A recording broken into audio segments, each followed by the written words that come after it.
सीरियाई राज्य टेलीविजन ने आज दावा किया कि मंगलवार तड़के उत्तर पश्चिम सीरिया में एक एयरबेस को इजरायली हवाई हमलों ने निशाना बनाया, जिससे भौतिक नुकसान हुई लेकिन कोई हताहत नहीं हुआ। इजराइल ने इस पर कोई टिप्पणी नहीं की है, लेकिन सीरियाई टीवी रिपोर्ट में कहा गया कि 8 अलग-अलग हमलों ने उत्तर पश्चिमी प्रांत इदलिब में रनवे को नष्ट कर दिया, लेकिन इससे आगे कोई जानकारी नहीं दी गई। सीरिया में युद्ध निगरानीकर्ताओं ने जोड़ा कि तुर्की, जो सीरिया की सरकार का मुख्य समर्थक है, उस एयरबेस का पुनर्वास कर रहा है, जो वर्षों से विदेशी लड़ाकों के लिए एक जाना पहचाना केंद्र भी रहा है। लेकिन इस घटना ने अमेरिका के तुर्की में राजदूत और सीरिया के लिए विशेष दूत टॉम बैरेट, सोशल मीडिया पर उन्होंने कहा कि उन्होंने इजरायली हवाई हमलों की पुष्टि की है। जैसा कि उन्होंने कहा, ये अनावश्यक तनाव वृद्धि हैं जो क्षेत्रीय स्थिरता को आगे नहीं बढ़ाते। और हमारे साथ जुड़े हैं सेवानिवृत्त राजदूत जेंगिस फिरात, पूर्व तुर्की राजदूत, और आपको हमारे शो में वापस पाकर अच्छा लगा जेंगिस। देखिए, ये इजराइल तुर्की की गलत आकलन का डर है। आप जानते हैं, हम इसे कम से कम ऐसे देखते हैं, अगर ये सच है जैसा कि सीरियाई टेलीविजन में दावा किया जा रहा है और जिस पर अमेरिकी भी आश्वस्त नजर आते हैं। संदेह है कि इजरायली हवाई हमलों ने सीरिया में एक एयरबेस को निशाना बनाया। आप जानते हैं, इस समय तुर्की और इजराइल के बिटवीन ये तनातनी कितनी गंभीर है। मुझे लगता है कि ये काफी लापरवाह होता जा रहा है। ये काफी लापरवाह होता जा रहा है। खैर, मैं इसे कैसे कहूं? बहुत कूटनीतिक तरीके से कहूं तो हमें यह सुनिश्चित करना चाहिए कि संवाद के रास्ते खुले रहें, और हम हमेशा कहते हैं कि हमें एक कदम भी आगे नहीं बढ़ना चाहिए। लेकिन दोनों तरफ से आ रही बयानबाजी के अलावा हम क्या देख रहे हैं? हम जमीन पर असल में लड़ाकू विमानों का इस्तेमाल करके दूसरे देश के एयरबेस पर हमले देख रहे हैं, और ये आक्रामक व्यवहार है। और मैं उस अमेरिकी राजदूत के शब्दों से सहमत हूं जिन्हें आपने वहां उद्धृत किया। ये काफी लापरवाह था। ये तुर्की सीमा के काफी करीब था। तो ये साफ संदेश है जो इजरायली पक्ष से आ रहा है, ये स्पष्ट है। लेकिन ये कहने के बाद दोनों पक्षों द्वारा जो कहा गया है उसे पढ़ते हुए हम हर समय दाव बढ़ा रहे हैं। दोनों पक्ष काफी स्पष्ट रूप से घोषणा कर रहे हैं। खैर, मैं कैसे कहूं, एक दूसरे के लिए गैर कूटनीतिक भाषा इस्तेमाल की जा रही है। लेकिन यह कहने के बाद हम तुर्की में इसे ऐसे देखते हैं कि स्थिति और गंभीर हो रही है।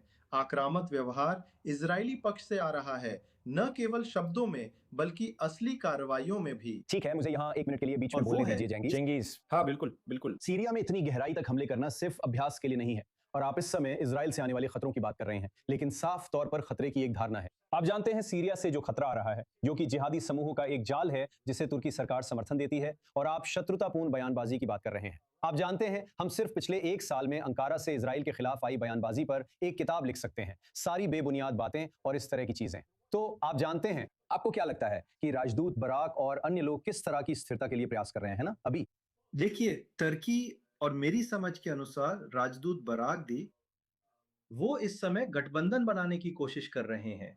अभी सीरिया ऐसा देश नहीं है जो इस समय या निकट भविष्य में इजराइल को कोई नुकसान पहुंचाएगा।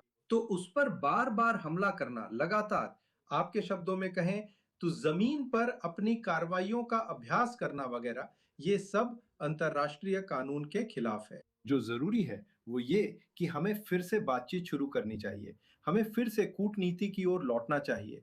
हमें कुछ मुद्दों पर फिर से सहमत होना चाहिए। अगर सीरियाई लोग एक साथ आकर फिर से एक ऐसा राज्य बना सकें, एक सक्षम राज्य जो चल सके, जिसकी एक मजबूत अर्थव्यवस्था हो वगैरह वगैरह, तो ये किसी के लिए नुकसानदायक नहीं होगा। इसमें इजराइल भी शामिल है।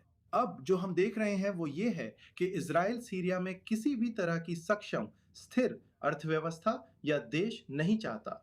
और ये रुको रुको, कुछ लेकिन ऐसा ज्ञान, है तुम ये जिसे बात कहां हम से कह रहे हो? एक दूरस्थ एयरबेस पर हमला, जिसे तुर्की कथित नहीं, तौर ये पर नहीं, नहीं, मजबूत कर रहा है। हम सीरिया ये में कुछ भी इजरायली स्थिर नहीं राज्य की चाहते। कार्रवाइयां हैं जो काफी समय से चल रही हैं। आप एक राज्य पर आक्रामक रूप से हमला कर रहे हैं। आप उन्हें जिहादी वगैरह कह रहे हैं, लेकिन उन्होंने आप पर हमला नहीं किया। आपकी तरफ एक भी हमला नहीं आया है। आपने अपना इलाका बढ़ा लिया है। तुर्की, हाँ, वहां नेटवर्क बना रहा है ताकि सरकार काम कर सके, और उसे किसी दूसरे राज्य ने बुलाया है मदद के लिए, और हम यही करने की कोशिश कर रहे हैं। इसके विपरीत इजराइल लगातार बमबारी कर रहा है। इसे रुकना चाहिए। हम इसे इस नजरिए से देख रहे हैं, क्या ये चुनाव तक चलता रहेगा या चुनाव के बाद रुक जाएगा? अगर ये चुनाव के बाद नहीं रुकता इसका मतलब है कि इजराइल हर किसी के साथ लगातार युद्ध के रास्ते पर है, और अगर आप तुर्की जैसे एक और देश से दुश्मनी मोल लेना चाहते हैं तो आगे बढ़िए। मैं इसकी बिल्कुल भी सिफारिश नहीं करता। ये बहुत ही लापरवाह है। आगे बढ़ने का बहुत ही गैर राजनयिक तरीका है। खैर, ये निश्चित रूप से गैर राजनयिक है, लेकिन ये कहना कि सीरिया से कोई खतरा नहीं है, जाहिर है कि इजरायली निर्णयकर्ता इसे अलग तरह से देखते हैं। अगर वास्तव में ये सीरिया में फिर से इजरायली हमला था, लेकिन हमारे साथ पूर्व तुर्की राजदूत जेंगिज मौजूद है। हमारे साथ जुड़ने के लिए धन्यवाद। इसे अब स्टूडियो में लाते हैं हमारे सुरक्षा विश्लेषक याकूब लैपें के साथ। और देखिए, तुर्की की सैन्य मौजूदगी, चलिए इसी पर बात करते हैं। आप जानते हैं, बयानबाजी के अलावा आप जानते हैं, हमारे पूर्व राजदूत मित्र यहाँ ऐसा दिखाते हैं जैसे ये सब सिर्फ हवा में बातें हैं, लेकिन असल में सैन्य घुसपैठ हो रही है जो इजराइल के दायरे में आ रही है, जैसे कि सीरिया, जिसकी इजराइल के साथ सीमा लगती है। चलिए सबको याद दिला दें। हम इसे सीरिया में देखते हैं, हम इसे सोमालीलैंड में देखते हैं, हम इसे लीबिया में देखते हैं। ऐसे स्थान जहां तुर्की की सेना प्रवेश कर रही है या प्रवेश करना चाहती है। गाजा शायद उनमें से एक है। आप जानते हैं याको, आप अपने नजरिए से इसे कैसे संक्षेप में बताएंगे? आप जानते हैं, तुर्की, मान लीजिए बयानबाजी से इतर देखें तो इजराइल के खिलाफ इससे ज्यादा शत्रुतापूर्ण बयानबाजी करने वाला देश ढूंढना मुश्किल है। आप जानते हैं, ईरान शायद उस मामले में एक चुनौतीपूर्ण क्षेत्र में है, लेकिन आप जानते हैं तुर्की की सैन्य मौजूदगी और कार्रवाइयों के बारे में आप क्या कहेंगे जो स्पष्ट रूप से इजराइल के लिए खतरा बन सकती हैं? देखिए, मेरा मानना है कि तुर्की सीरिया को इस क्षेत्र के कई अन्य हिस्सों की तरह तुर्की के वर्तमान राष्ट्रपति एर्दोआन के तहत उस्मानी साम्राज्य के पूर्व साम्राज्यवादी क्षेत्र के रूप में देखता है, और उन्हें लगता है कि उन्हें इन क्षेत्रों फिर से लौटने का पूरा हक है। मुझे ये थोड़ा मजाकिया लगता है जब तुर्की इजराइल के रक्षात्मक बफर जोन की शिकायत करता है, जो वास्तव में क्या बहुत छोटे तुर्की हैं। भी ऐसा करेगा? सीरिया में क्या आप रक्षात्मक देखेंगे? बफर के बारे में हाँ, उत्तरी सीरिया में तुर्की की सैन्य मौजूदगी को देखिए, जो इस शासन से पहले की है, जो असल में तुर्की के लिए दोस्ताना है, इसमें कोई शक नहीं है। लेकिन तुर्की के पास वो बफर जोन असद शासन के दौरान भी था, जब तुर्की सीरिया में स्वागत योग्य नहीं था, और वो तुर्की के निर्णयकर्ताओं के लिए बिल्कुल भी मायने नहीं रखता था। आज जानते हैं, हम तो साइप्रस और उन दूसरे इलाकों की बात भी शुरू नहीं करने जा रहे हैं जहां तुर्की की सेना कब्जा किए हुए हैं।